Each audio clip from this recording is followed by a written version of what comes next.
की एक आहे स्वामी विवेकानंद आणि राष्ट्रमाता जिजाऊ, या दोन महापुरुषांची जयंती आहे आणि आपण या जयंत्या पुण्यतिथ्या का करतो आणि या दोन महापुरुषांकडून तुम्ही काय शिकलं पाहिजे, बस एवढंच.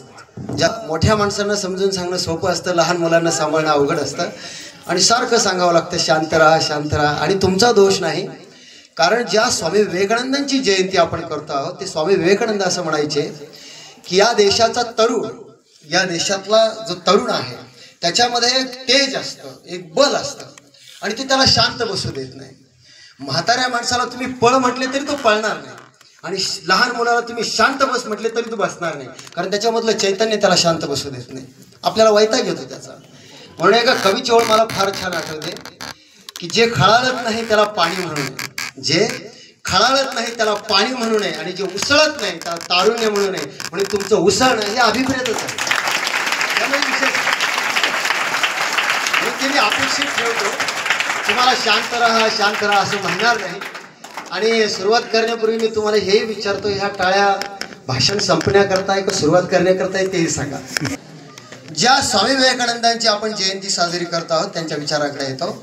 स्वामी विवेकानंदांकडून आपण काय शिकायचं? एक तरुण योद्धा, एक संन्यासी, आपल्या देशाचं आपल्या धर्माचं प्रतिनिधित्व 7 समुद्रापलीकडे ज्या स्वामी विवेकानंदांनी नेलं, त्या स्वामी विवेकानंदांच्या संदर्भात आज जेव्हा मी वर्तमानपत्रामध्ये वेगवेगळ्या बातम्या वाचतो, त्याचं ॲनालिसिस करतो, तेव्हा माझ्या लक्षात येतं की आजची तरुणाई किती भरकटली आहे.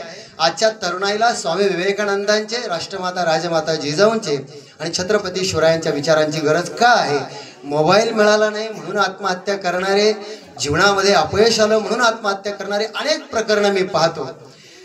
पण माझ्या विद्यार्थी मित्रांनो, आयुष्यामध्ये किती जरी संकट आली, स्वामी विवेकानंदांचं एक वाक्य फार छान आहे. स्वामी विवेकानंद म्हणतात, अरे जीवन त्याला म्हणतात की आयुष्यामध्ये ज्याच्या जीवनामध्ये संकट येतात, नाना अडचणी येतात, याचा अर्थ समजा की तुम्ही जिवंत आहात. तुमच्या जीवनामध्ये जर संकट येत नसतील, अडचणी येत नसेल, तर समजा की तुमचा रस्ता चुकीचा आहे, नक्की तुम्ही रस्ता बदलला पाहिजे, असं स्वामी विवेकानंद म्हणायचे. म्हणून जीवनामध्ये संकट येणं आयुष्यामध्ये हे जिवंतपणाचं लक्षण आहे की ते तुम्हाला लढायला शिकवतात. जीवनामध्ये अहो तुम्ही विचार करा, आपण जेव्हा ECG करतो, आपला जेव्हा BP वगैरे आपण मोजतो, डॉक्टरकडे ज्या रेषा तुम्ही बघतात त्या कशा असतात? सगळ्या खालीवर असतात. त्या सरळ असेल तर काय होईल? गेलो आपण, राहिलंच काय? फक्त श्रद्धांजली द्यायला लोक येतील. ती रेष सरळ असेल म्हणजे जीवन संपलं, खालीवर आहे म्हणून आपण जिवंत आहोत. म्हणून समजायचं की आपल्या जीवनामध्ये आज रात्र आहे तर उद्या दिवस आहे, पुन्हा रात्र आहे, हे खालीवर चालू असतं. मग स्वामी विवेकानंदांकडे आपण काय शिकवायचं मित्रांनो? अरे केस वाढून देवानंद होण्यापेक्षा बुद्धी वाढून विवेकानंद व्हायचं शिका, त्यामुळे तुमचं जीवन सुधरेल. म्हणून विवेकानंद विवेकानंदांकडून अजून एक गोष्ट मला फार इन्स्पायर करते. तुम्ही सगळे विद्यार्थी आहात म्हणून तुमच्याकरता एक छान उदाहरण स्वामी विवेकानंदांचं सांगतो. असं म्हणतात की स्वामी विवेकानंद कोलकात्यामध्ये एका महाविद्यालयामध्ये शिकत होते आणि ग्रॅज्युएशनला असताना त्यांना एक कविता होती इंग्रजीमध्ये. त्या कवितेचा अर्थ असा होता की त्या कवितेमध्ये त्यांच्या प्राध्यापकाने त्यांना ती कविता शिकवली, सांगितली की त्यांचं नाव नरेंद्र. अरे नरेंद्र, या कवितेचा जो भाव आहे, जसं आमचे तुकोबराय सांगतायत की असो ऐसा कोठे आठवायची नाही देहीची विदेही भोगदशा, की एखादा महात्मा आपल्या देहावर नसतो, विदेही अवस्थेत असतो. आणि ही विदेही अवस्था त्या कवितेमध्ये ती काय आहे तुला समजून घ्यायची असेल तर मी समजून सांगू शकत नाही. या कोलकात्यामध्ये एक महात्मा राहतो, मोठा महात्मा आहे, ज्याचं नाव आहे रामकृष्ण परमहंस. त्यांना जाऊन तू भेट. या कवितेचा अर्थ तुला ते चांगलं सांगतील. ऐका बरं का, तुम्ही विद्यार्थी आहात म्हणून तुमच्याकरता सांगतो. आपल्या गुरुकडे जाताना आपल्या गुरुकडे आपण कसं पाहिलं पाहिजे, आपल्या गुरुकडे आपण कसं गेलं पाहिजे, हे स्वामी विवेकानंदांकडून शिकलं पाहिजे. मग स्वामी विवेकानंदांना जेव्हा कळालं की रामकृष्ण परमहंसाकडे आपण साक्षात्कार मिळवण्याकरता, ज्ञान मिळवण्याकरता गेलं पाहिजे, स्वामी विवेकानंद रामकृष्ण परमहंसाचा शोध घेत गेले. आणि जेव्हा ते रामकृष्ण परमहंसाकडे गेले तेव्हा गंमत आहे की छोटीशी कुटिया आहे, त्या कुटियामध्ये रामकृष्ण परमहंस मध्ये ध्यान लावून बसलेले आहेत. आणि बाहेर दारावर कडी वाजवली स्वामी विवेकानंदांनी. बघा बरं, कडी वाजवली, मधून आवाज आला, कोण आहे? ऐका नाही, काय आवाज आला? कोण आहे? जनरली हा प्रश्न असतो, कोण आहे? स्वामी विवेकानंदांनी उत्तर दिलं, नरेंद्र आहे. नरेंद्र नाव होतं, नरेंद्र आहे. पुन्हा कडी वाजवली, दार नाही उघडलं. पुन्हा कडी वाजवली, आडनाव सांगितलं, पुन्हा कडी वाजवली, बापाचं नाव सांगितलं, पुन्हा कडी वाजवली. स्वतःच्या शिक्षकाचं नाव सांगितलं, गावाचं नाव सांगितलं, तालुक्याचं नाव सांगितलं, असं 10-12 वेळा झालं. रामकृष्ण परमहंस काही दरवाजा उघडत नाही आणि कडी वाजवणं स्वामी विवेकानंदांचं सुरूच आहे, म्हणजे नरेंद्राचं सुरूच आहे. काय करावं? स्वामी विवेकानंद हुशार होता. त्यांच्या लक्षात आलं की 12 वेळा कडी वाजवून सुद्धा जो माणूस उचलत नाही, म्हणजे उघडत नाही दार, याचा अर्थ रामकृष्ण परमहंसांना काहीतरी वेगळं उत्तर अपेक्षित आहे. मग जेव्हा 13व्या वेळेस स्वामी विवेकानंदांनी कडी वाजवली, मधून आवाज आला, कोण आहे? तेव्हा स्वामी विवेकानंदांचं जे उत्तर आहे ते तुमच्या आमच्या सगळ्या करताय. स्वामी विवेकानंद रामकृष्ण परमहंसांना काय म्हणतात माहिती आहे मित्रांनो? मी कोण आहे हेच मला माहित नाही आणि ते माहित करून घेण्याकरता तुमच्याकडे आलो. आमचं तत्वज्ञान, आमचा धर्म आम्हाला हे शिकवतो. गीता का वाचायची, ज्ञानेश्वरी का वाचायची? स्वतःला ओळखायचंय, जगाला नाही ओळखायचं. स्वतःची ओळख नाही, मी कोण आहे, मी कुठून आलो, याकरता ते सगळं वाच. की स्वामी विवेकानंद किती चतुर आणि किती हुशार होते की जेव्हा ते धर्मसभेमध्ये गेले, त्यांचा ग्रंथ तिथल्या लोकांनी हेटाळणी करण्याकरता सगळ्यात खाली ठेवला. हे आपण ऐकलंय. पण किती हुशार, म्हणजे माणसामध्ये बुद्धिमत्ता कशी असते बघा. सगळ्यात खाली ठेवला. काय उत्तर द्यायला पाहिजे? स्वामीजींनी फक्त एवढंच उत्तर दिलं, ग्रंथ खाली ठेवला. त्यांना वाटलं हे काय उत्तर देतील, म्हणजे छोटा ग्रंथ आहे, सगळ्यात खाली ठेवला. स्वामीजी म्हटले, आमचा ग्रंथ छोटा नाही, सगळ्या जगामध्ये जेवढे ग्रंथ निर्माण झाले, जेवढे धर्म निर्माण झाले, त्या धर्माचा आणि धर्मग्रंथांचा पाया आमची गीता आहे, म्हणून तुम्ही खाली ठेवली. हे उत्तर आहे स्वामी विवेकानंद. या लोकांना वाटलं चुकलं, वाटलं आपलं. या माणसाने उत्तर फार छान दिलं. त्यांनी पुन्हा काय केलं? पुन्हा सुधारणा केली. थांबतो मी, काळजी करू नका. ग्रंथ उचलला, वरती ठेवला. आता ते म्हटले आता काय उत्तर देणार? पुन्हा स्वामी विवेकानंद म्हटले, हे बघा आमची गीता असा ग्रंथ आहे, सर्व धर्मशास्त्रांचा आणि सर्व धर्मग्रंथाचा जसा तो पाया आहे तसाच तो कळसही आहे. काय बोलायचं? म्हणजे कळसही आहे. मग पुन्हा त्यांना राग आला, म्हटले पाया म्हटले, कळस म्हटले. त्या लोकांनी पुन्हा काढला, मध्यभागी ठेवला. म्हटले हे बघा आमचं गीताशास्त्र असं आहे, जसं ते सगळ्या धर्माचं मूळ आहे तसा तो पाया आहे, तसा तो कळस आहे आणि तसाच तो सगळ्या धर्माचा गाभा सुद्धा आहे, म्हणून गीतामध्ये आहे. तुमच्याकडे जर बुद्धिमत्ता असेल, योग्यता असेल, ज्या स्वामी विवेकानंदांना बोलण्याकरता फक्त 2च मिनिटं दिले, ते स्वामी विवेकानंद जेव्हा बोलायला उभे राहिले आणि एवढंच म्हटले, माय ब्रदर्स अँड सिस्टर्स, पाश्चात्य लोकांना भाऊ आणि बहीण ही संकल्पनाच माहीत नाही. आजही त्यांना ती कळत नाही. लक्षात ठेवा, मी जाणीवपूर्वक हे बोलतोय. कुटुंब व्यवस्था तिकडे उद्ध्वस्त होत चालली, ती आपल्या देशामध्ये आहे. पण ज्या देशाला कुटुंब व्यवस्था माहीत नाही, जिथं बाप आणि आई लवकर कळत नाही, माझा बाप कोण आहे, माझी आई कोण आहे, जी आहे जिच्या बरोबर मी सध्या राहतो ती माझी आई आहे, तर जो मला सोडून गेलाय तो बाप आहे, काही त्यांची म्हणजे संपूर्ण कुटुंब व्यवस्था उद्ध्वस्त आहे. त्या देशामध्ये एक संन्यासी माणूस येऊन स्टेजवर बोलतोय की तुम्ही सगळे माझे भाऊ आहात आणि बहीण आहात. लोक टाळ्या वाजवायला लागले.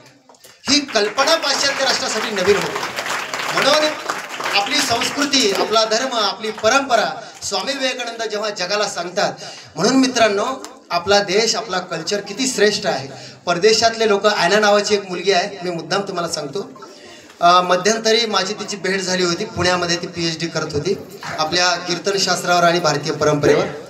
तर ती ॲना नावाची मुलगी इकडं आल्यानंतर, ती लंडनची होती, इकडं आली, PhD करत होती आपल्या संतांवर वगैरे. तर ती स्कर्ट वगैरे सगळं सोडलं तिने आणि साडी वगैरे नेसायला लागली, कुंकू वगैरे सगळं, टिकली लावते वगैरे. मला कौतुक वाटलं त्या मुलीचं की तिला आपल्या कल्चरचा, आपल्या संस्कृतीचा अभिमान वाटला. ती इकडे येऊन आपल्या कल्चरचा अभ्यास करते आणि ती साडी नेसायला लागली. आणि आपल्याकडची मुलं आणि मुली मात्र पाश्चात्यांची कपडे पाहून तसे कपडे घालायचं अनुकरण करायला लागले. हे मात्र नक्की आपल्या दृष्टीने दुर्दैवी आहे. म्हणून पाश्चात्यांना आपलं कल्चर कळायला लागलं. आपल्या कल्चरमध्ये, आपल्या संस्कृतीमध्ये काय आहे हे दुसऱ्या देशातल्या लोकांना कळायला लागलं, पण आपल्याला कळत नाही आणि ते आपल्याला कळालं पाहिजे. म्हणून स्वामी विवेकानंदांनी जो धर्म शिकवला, जे धर्माचं तत्वज्ञान आपल्याला शिकवलं. आणि मित्रहो, अजून तुम्हाला एक गोष्ट मी या निमित्तानं सांगतो की सर, आज मोबाईल असेल, जी काही व्यसनाधीनता अलीकडच्या काळामध्ये वाढते, ही तरुण पोरं जर मी पाहिली, आता मी बरेच बोलताना मुलं बघितली, मला एका गोष्टीची जाणीव झाली. बऱ्याच ठिकाणी मी जेव्हा लहान मुलांना ऐकतो, आज शब्दांची मारामार का होते माहिती आहे? वाचन कमी झालं. याचं कारण असं आहे. का असं होतं की बोलत असताना तुम्हाला शब्दच आठवत नाही? याचं कारण असं वाचन कमी झालं. आम्ही मोबाईलमध्ये इतकं गुंतलो की त्या मुलाने फार छान सांगितलं, मोबाईलमध्ये बघायचं, ते छापायचं, तसंच बोलायचं. पण आपली बुद्धिमत्ता काय आहे, आपल्या बुद्धीमध्ये काय ट्रान्सपरन्सी आहे, काय आपण बोलतो आहोत, काय समोरच्याला सांगतोय, हे सगळ्यात महत्त्वाचं आहे. आणि म्हणून स्वामी विवेकानंद आणि छत्रपती शिवाजी महाराजांनी जो विचार या जगाला दिला, मातृत्वाचा जो विचार दिला, स्त्रीचा आदर करण्याचा जो विचार दिला, माझ्या एका कीर्तनामध्ये मी छान वाक्य सांगितलं होतं की ही जी महापुरुष जगामध्ये मोठे झाली, त्यांची नैतिक मूल्य, त्यांनी जी नैतिकता, जी नीती जगाला शिकवली, ती खूप श्रेष्ठ आहे. या मुलाने फार छान उदाहरण सांगितलं की एका मुलीने, मी स्वामी विवेकानंदांच्या उदाहरणातून बाहेर निघतो, शेवटचं उदाहरण सांगतो की एका मुलीने स्वामी विवेकानंदांवर भाळली आणि तिने आग्रह केला, म्हणले महाराज स्वामीजी मला तुमच्याशी लग्न करायचं. लग्न करायचं म्हटल्यानंतर स्वामीजी म्हटले लग्न का करायचं, आता ते विद्वान होते, का करायचं. तिनं उत्तर दिलं, म्हटले लग्न यामुळं करायचं आहे की तुमच्यासारखा ओजस्वी तेजस्वी विद्वान मुलगा मला व्हावा एवढी माझी इच्छा आहे आणि म्हणून मला तुमच्याशी लग्न करायचं. स्वामी विवेकानंदांनी दिलेलं उत्तर खूप सुंदर आहे. म्हणजे आपलं कल्चर काय हे त्यांच्या बोलण्यातून सिद्ध होतं. स्वामी विवेकानंद त्या तरुणीला म्हणतात, अगं बाई तू माझ्याशी लग्न करणार आणि लग्न केल्यानंतर तुला मुलगाच होईल याची काय गॅरंटी आहे, काय शक्यता आहे का. बऱ्याच लोकांना मुलं होत नाही, होईल याची काही गॅरंटी आहे का.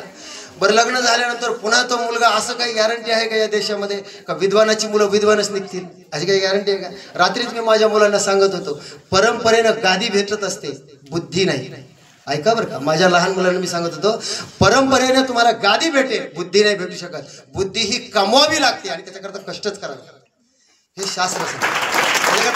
म्हणून तुम्ही कोणत्या जातीत जन्माला आता आलात, ज्ञानोबराय फार छान सांगतात, तुम्ही कोणत्या जातीत जन्माला आलात, कोणत्या लिंगात जन्माला आलात, कोणत्या वर्णात जन्माला आलात, तुम्ही काळे आहात, गोरे आहात, स्त्री आहात, पुरुष आहात, हे महत्त्वाचं नाही. तुमचे कष्ट, तुमची मेहनत तुम्हाला हजारो लोकांपेक्षा वेगळं करते. आणि मग स्वामी विवेकानंदांनी सांगितलं, बाई हे सगळं अवघड आहे, मी लग्न करायचं, मग मुलगा होईल की नाही माहीत नाही, पुन्हा तो विद्वान होईल की नाही माहीत नाही, आणि पुन्हा ही प्रक्रिया किती लंबी आहे, फार लांबची आहे. त्याच्यापेक्षा तुला शॉर्टकट पर्याय सांगतो, म्हटले काहीच करू नको, आत्ताच मी तुझ्या पाया पडतो, तू माझी आई हो, मी तुझा मुलगा होतो. हे जे आपलं कल्चर आपल्याला शिकवतं. आणि मला वाटतं या देशामध्ये स्त्रीचा सन्मान करणं ज्या लोकांना समजलं, स्त्रीचा बहुमान करणं ज्या लोकांना समजलं, ती लोक आयुष्यात मोठी झाली. हा जगाचा इतिहास समजतो, हा जगाचा इतिहास.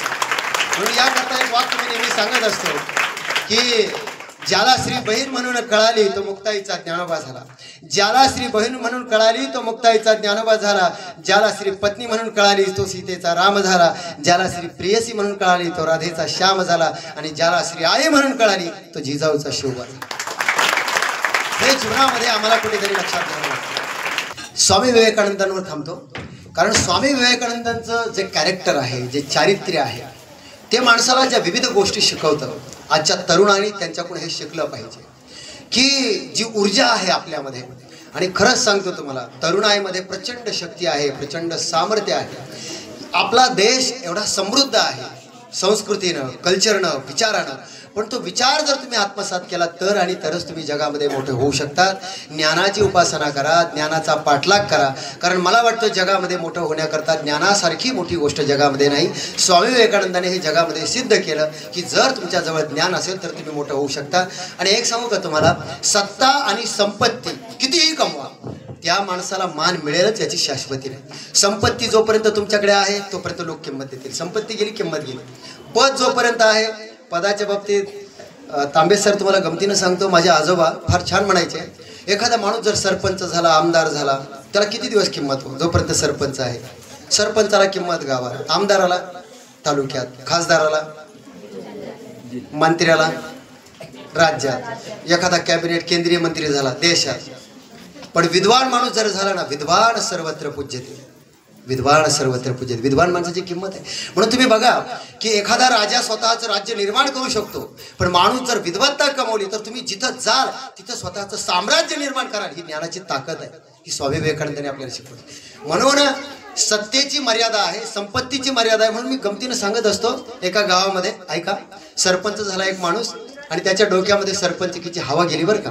इतकी हवा गेली की त्याला वाटलं सगळ्या गावातले लोक मला मानतात, वा वा, म्हटले काय लोक मला मानतात. आता ते एवढी डोक्यात हवा गेली, तो गेला बस स्टँडवर. आता बस स्टँडवर गेला, तालुक्यावरून गाडी भरून आली. आता गाडीमध्ये जसं चढला एस टीमध्ये, जागाच नाही, काय करावं. याच्या डोक्यात एवढंच, कमी गावचा सरपंच. आता सरपंच म्हटल्यानंतर एस टीमध्ये जागा नाही. तो एका माता माऊलीजवळ, बाईजवळ जाऊन उभा राहिला. म्हटले हे बघा, मला जागा द्या. म्हटले का? म्हटले तुम्ही मला ओळखलं नाही. म्हटले काय झालं? म्हटले मी अमुक अमुक गावचा सरपंच आहे. आता ती बाई हुशार होती, लोकशाहीत वाढलेली होती, शिकलेली होती. त्या बाईनं त्या सरपंचाला फक्त एकच प्रश्न विचारला. म्हटले तुमचं म्हणणं बरोबर आहे, तुम्ही सरपंच आहात, माझ्या एका प्रश्नाचं उत्तर द्या. म्हटले काय? तुम्ही सरपंच गावाचे की गाडीचे? तुम्ही सरपंच गावाचे की गाडीचे? तो म्हटला गावाचं. सीट गावात जाऊन मागायचं, गाडीत नाही मागायचं. सत्ता जिथपर्यंत आहे तिथपर्यंतच तुमचं सामर्थ्य आहे. म्हणून ज्ञान ही गोष्ट जगामध्ये तुम्हाला वेगळं करते. ज्ञान ही मर्यादा नाही त्याला. तुम्ही जितकी ज्ञान मिळवाल, जितकी तुमची क्षमता विकसित करा, जितकं तुमच्यामध्ये पैलू तुम्ही स्वतःला पाडाल, तितकी तुम्ही मोठे व्हाल.